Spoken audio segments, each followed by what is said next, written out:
I'm going to tell you something. If you two never bother me again in the rest of my life, I ain't giving up that shit. I can't. There's good friends of mine out there fucking shit. Well, he's the boss, you have to do his stuff. That's why I said to you before, you don't understand what the money is. The boss means that the boss is your boss.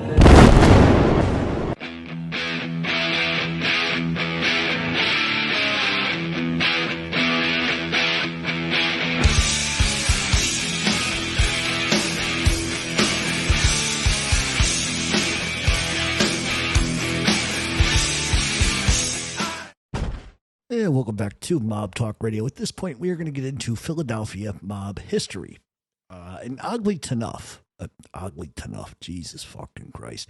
Oddly enough, today in 1942, a 4-man Nazi sabotage team arrived on Long Island 3 days before a 4-man team arrived in Florida. All 8 men were arrested, and 2 members of that first group defected. And President Roosevelt created an Office of Strategic Services and an Office of War Information not long after that. And really, not long after that, the Naval Intelligence Office would approach Meyer Lansky and go to talk to Luciano for him to help keep the ports and the docks safe. So there you go. That's what led to that. Let me hit this button really quick. All right. So we're going to get into the Philadelphia mob history. And so when we left off last week, Avena had stepped into the role of boss and began to usher in new viewpoints and a less conservative sort of approach. He quickly avoided the trappings of other bosses and began to expand outside of his own ethnicity. He, like Luciano, was not afraid to intermingle with other criminals. And he also sort of wedges his foot in the door of gambling through Jewish gangsters in Philadelphia, which Sabella and others had refused to do. So even with Avena taking over, he would have his share of issues because the old guard didn't really like what he was doing. And Avena was changing over from Western Sicilian only to Calabrians and Neapolitans. And so for Avena, gambling would become his main source of income. And this is why he made close associations, as we said last week, with Harry Nig Rosen, and others like him. He also grew close to Marco Reginelli. And one of the problems that began to be a thorn in the side of Avena was Pius Lanzetti, who basically was stretching out his wings and began to expand with his numbers rackets into Philadelphia and into New Jersey, which was in direct competition with Avena. Not only was the competition fierce, but Pius also made it known he couldn't stand Avena. Nothing like encroaching in a guy's territory and telling everybody he's a fucking prick, you know. But there was an incident that would happen which would not only add gasoline to the fire, it would make things a lot worse. 2 guys would approach Avena at his storefront to ask for a loan. Avena, enraged, slaps one of the men and told them to beat it. And the one guy who got slapped was infuriated by the incident and went to Pius Lanzetti and offered $500 to whack Avena. Later on, Pius's girlfriend would tell detectives that she witnessed Pius hand John Fats Fosco and Peter Petey Wallace Gallo money to hit Avena.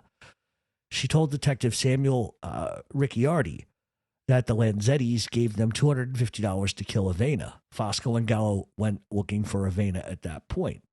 In 1936, Avena's wife and son were hanging out on the Jersey Shore, and Avena was back in South Philadelphia.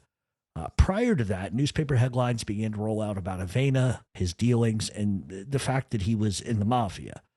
He was really the first mob boss in Philadelphia who was now seemingly seeing his name every few days in a newspaper.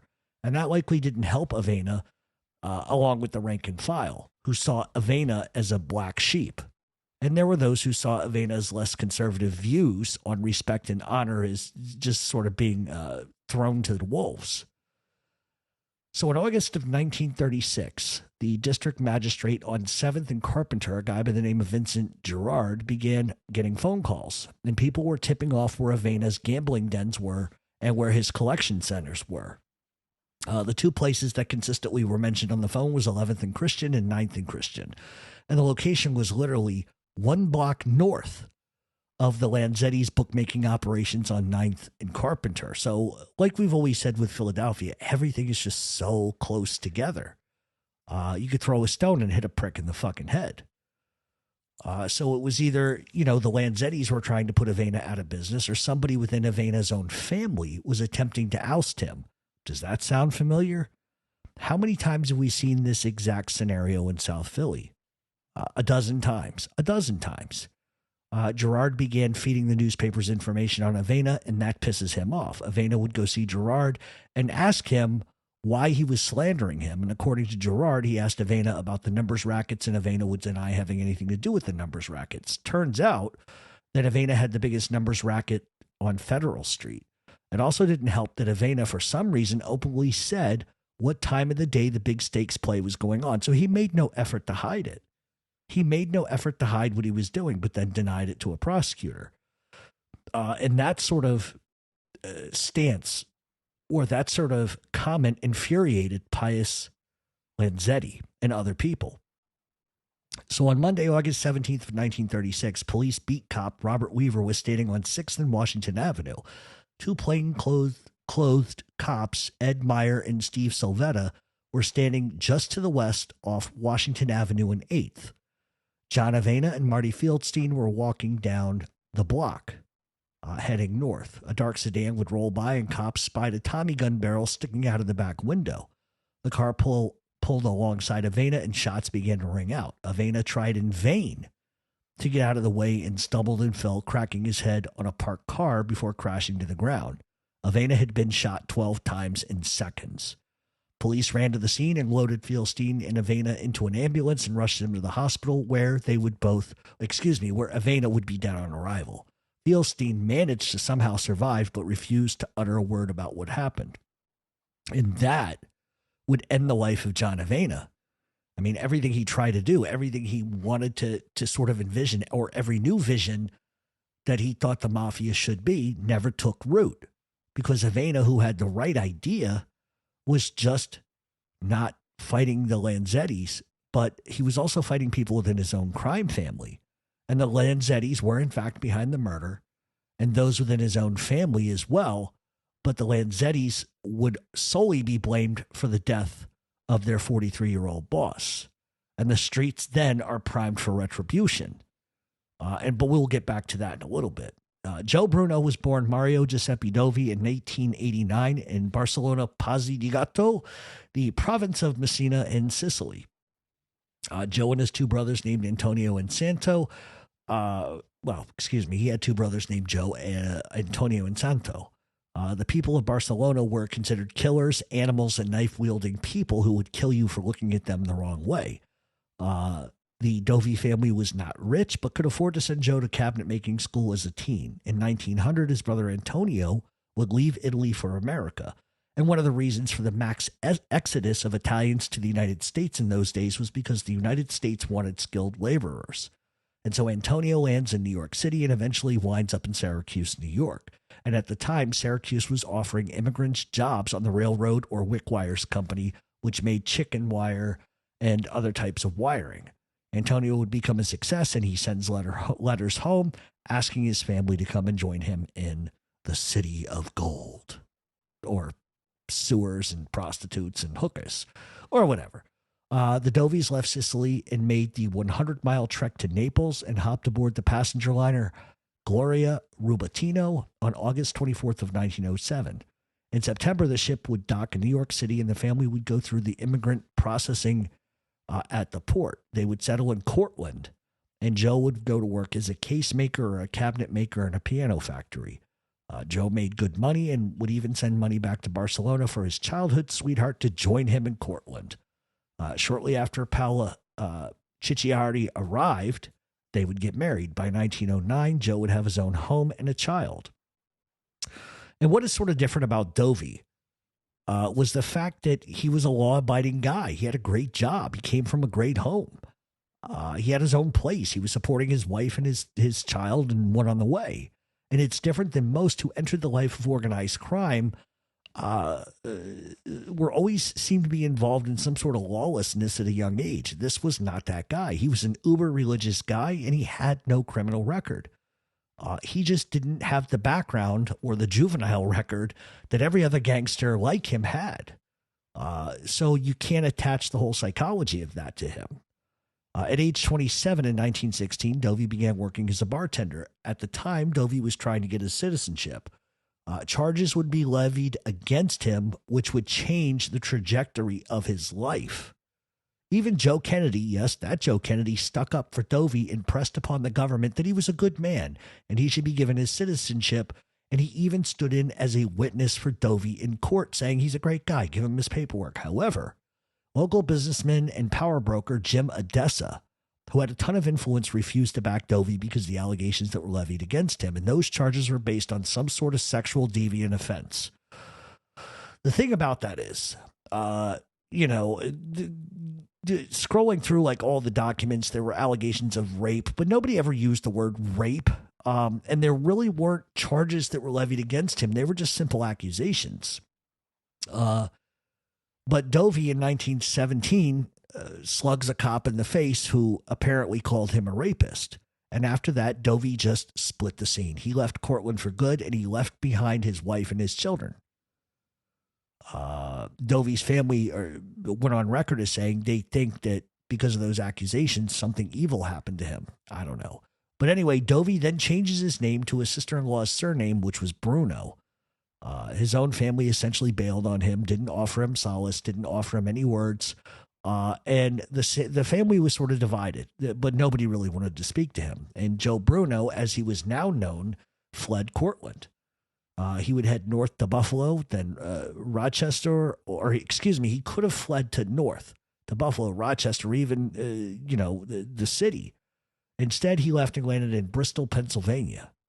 And he wanted to go there to be an unknown. He wanted a new start. He hid. Meanwhile, his family was back in Cortland, just barely hanging on. And in 1920, his wife and children would actually join him, but because he was essentially on the lam, their position financially wasn't really much better. And when Bruno first arrived in Bristol, he met an Italian girl who essentially was a hooker and a madam named Ann Nelson, who was half Neapolitan, half Irish, and the two would fall in love. And Bruno would keep her aside from the rest of his life. It was a side chick, okay? But here's what's interesting. She tutored him in the art of prostitution, theft, and other things. Industry and new immigrants were flooding into Bristol, and Ann and Joe saw it as a business-wise decision to begin controlling prostitution in the area. And quickly, Bristol becomes the epicenter for whores and gambling. Or as Angel Gotti goes, whores. And it's those seedy whore houses which likely got the attention of organized crime in the area, which would lead directly to Joe Bruno. And so what helped facilitate Bristol was its close proximity to Trenton, New Jersey. It brought in drug dealers, bootleggers, whores, and criminals. Nobody knows for sure exactly how Bruno got involved with organized crime, but many pundits believe that it was because he was basically a pimp, like one thing led to another. And then as Prohibition hit, Bruno had no interest in bootlegging whatsoever.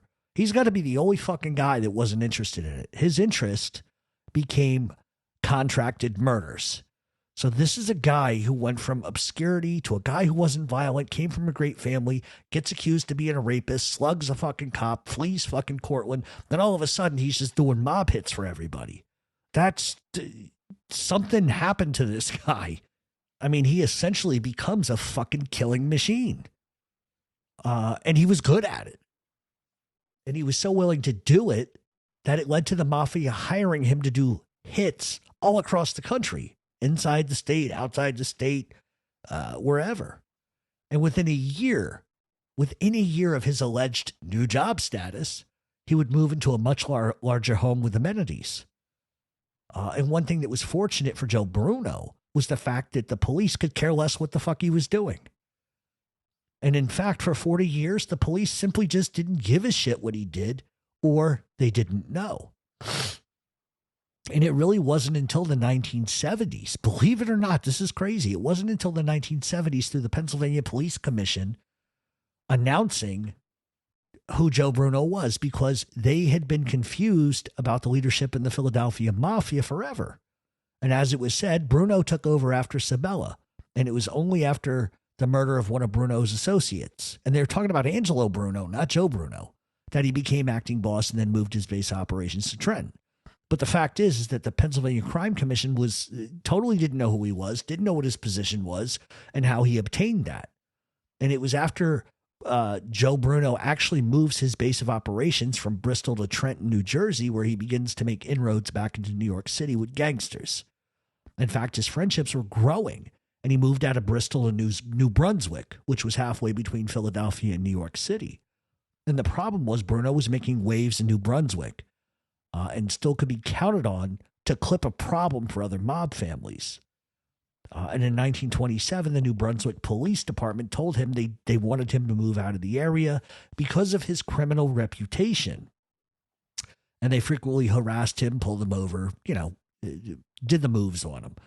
What we do know is that Bruno intermingled with the Mafia between 1956 and 1925 through 1927, when bootlegging wars were on and the Lanettis were out of fucking control in South Philadelphia. Bruno just worked his grind and eventually had his own crew around him in New Jersey. Now, keep in mind, this was before he was boss, so I don't want to confuse you. May 30th of 1927, Sabella sends he sends word to Bruno that he has to have a meeting and bring his crew to South Philadelphia. That evening, the crew was driving on South 11th Street when they stopped to see the Philadelphia police bringing out Sabella, John Scopoletti, and Domenico Polina. The police and detectives had been inside the grocery store of a friend of theirs, Philip Polina, where they saw men feasting on chicken and wine in high humor. The mobsters and Scopoletti laughed when they were told that they were under arrest. As the men left to go outside, the car with Bruno and three others came to a halt. The police approached them and asked why they were there. And one of the crew members allegedly said that we're good fellas, we're out for a holiday. And the persistent police the persistent police refused to take a bribe, they were offered a bribe, they refused it, and they arrested them for a minor traffic offense, suspecting that they may have had something to do with the murders of Joe Zangi and Vincent Cocosa, which we've talked about a million times. Joe Bruno, who was arrested along with Nick Messina, John Marco, and Norman Marcella, and they were brought to see Anthony Muskie Zangi at City Hall. Zangi told the police that 2 weeks after the murders, while he sold a cafe known as La Tosca Hotel to a friend of the Scopoletti crowd, he was told that he was a marked guy. These four, said Zangi, were brought there to participate in the murder and that they were hired assassins brought from New Brunswick. Muskie added to the foursome's other underworld activities. They work with the others. They run the women back and forth from here to Joe Bruno in Brunswick. Zangi spoke of organized gangs for running dope between Philly and cities like New Jersey and New York. According to him, there is an organized syndicate that traffics women, running them from one city to the other. A reliable source for the FBI later detailed that one of Joe Bruno's ventures had been a house of prostitution located off Route 130 in New Brunswick. This house was raided back in the 1920s. The informant further said that Joe Bruno was assisted by Joe Ida and other individuals from Philadelphia after some heat had been put on them in Pennsylvania during the early days of the 20s. These were places in the Bristol area, one of which was reputably a large tavern in Falls Township. The FBI source would add that Bruno and Ida moved their activity to the central New Jersey, i.e. Trenton, validating the moves that the family had made from Pennsylvania to northern New Jersey. And so, it's one of those things where eventually you sort of wear thin, you know what I mean? But Bruno insulated himself as best he could, and his own family had no clue. Like, I'm talking like his siblings had no clue he was even a gangster. And his circle included New York mobsters, Philly mobsters, and Trenton gangsters as well. And in 1936, as we know, Avena would get clipped. And as we said, Avena had brought relative stability to the first family in Philadelphia. But what is odd, even all these decades later, is that nobody within the Mafia circles heard grumblings of the Lanettis, especially Pius Lanzetti, moving on Avena. I tell you all the time, the mob is probably the busiest gossip factory you're ever going to meet in your life. And the fact that nobody was saying anything, it's odd. But the fact that it was kept quiet, that says a lot to me. It means that there were those who knew and those that turned their heads in a blind eye to it. This was a contracted hit. And for nobody to bat an eye, not to utter a single fucking word, meant that Avena didn't have the clout, power, and respect that he thought he had. And the mistake that the Lanzettis made was thinking that the Sabella organization had no juice to retaliate. And just as Avena is taken over in Philadelphia, Pius Lanzetti is exiting prison. At the time, Pius didn't think much of Avena, didn't like him, and he looked at him as a competition with no balls. And what helped Pius was the fracture in the family over old world views. And the generation gap was also completely wide, and it was hurting Avena. And when it all began, his own men buried him. And this was also the first hit on a sitting boss in an American crime family that the Mafia knew nothing about. Normally, they always know something's afloat. And his death signaled the change when money and greed became number one. And to make matters more infuriating, when Avena's wife took her 10-year-old son to clean out her husband's bank account, there was nothing left in the bank. The Lanzettis had stolen it, leaving a mourning widow and her son with nothing. And that outraged a lot of guys in the streets. And it was one thing to whack a boss. It's another to rip off his family and make his family poor. Sort of insult to injury.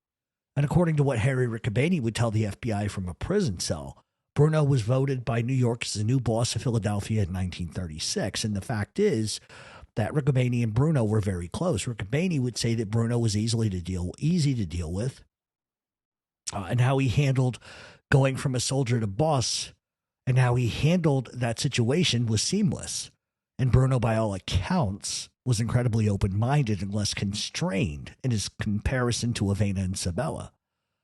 Bruno held a meeting with Harry Riccobeni and others as to what to do about those fucking Lanzettis, and the word goes out. And it just shows how close Harry Riccobeni and Bruno were. By 1936, Bruno was a wealthy guy, and he has a big reputation to match. And that reputation was formed by killing his political, I did not mean killing. That reputation was formed by killing, and his political abilities and his sincerity with his own men.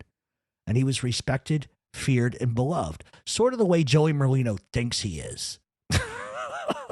But Bruno was legitimately generally loved. And he was the first to start a mafia in Philadelphia.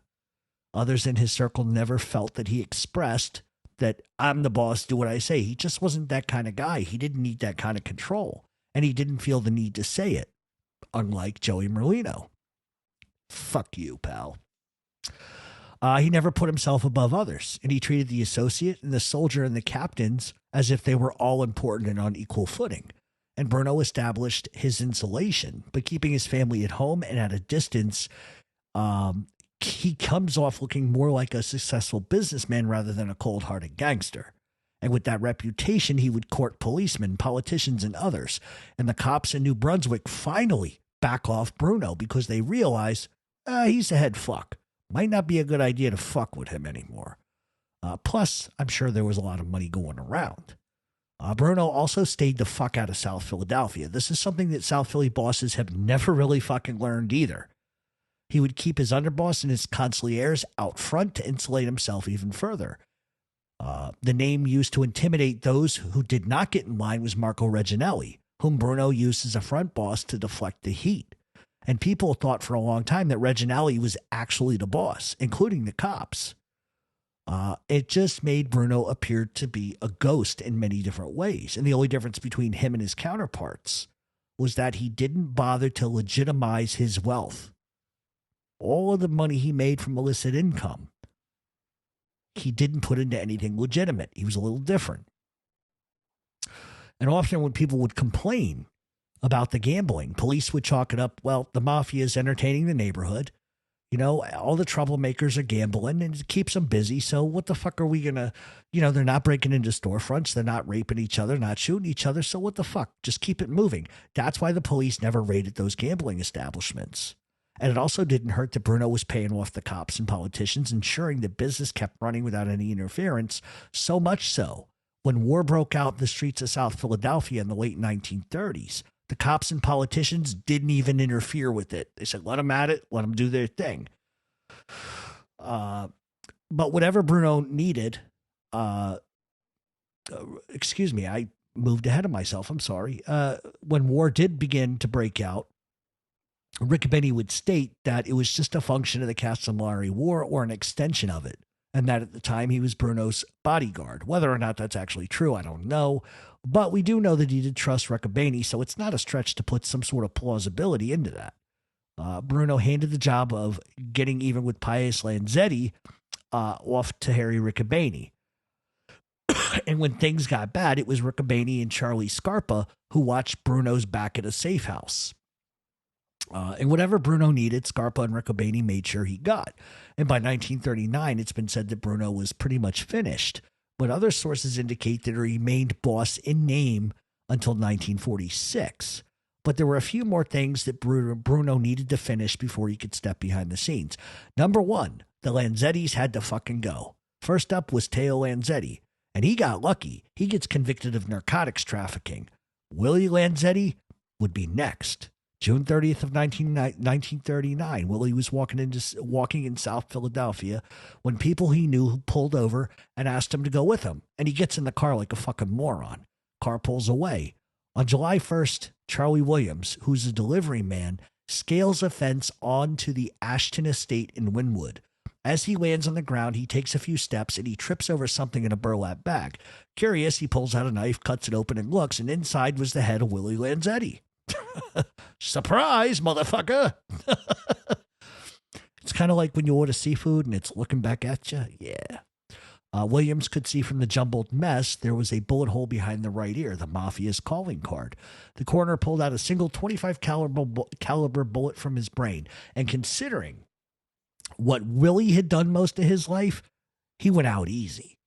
They could have tortured him after many of the things that he did to people in South Philadelphia, but they didn't. They ended that essentially ended everything. December of 1931, Pius Lanzetti's about to get his lunch fed to him. He was in South Philadelphia, standing on a corner when a car rolled by and sawed-off shotgun pellets sprayed all over the place. Pius was hit in the left side of his face, entering his head, and multiple shots into his throat, and Pius dropped dead on the spot.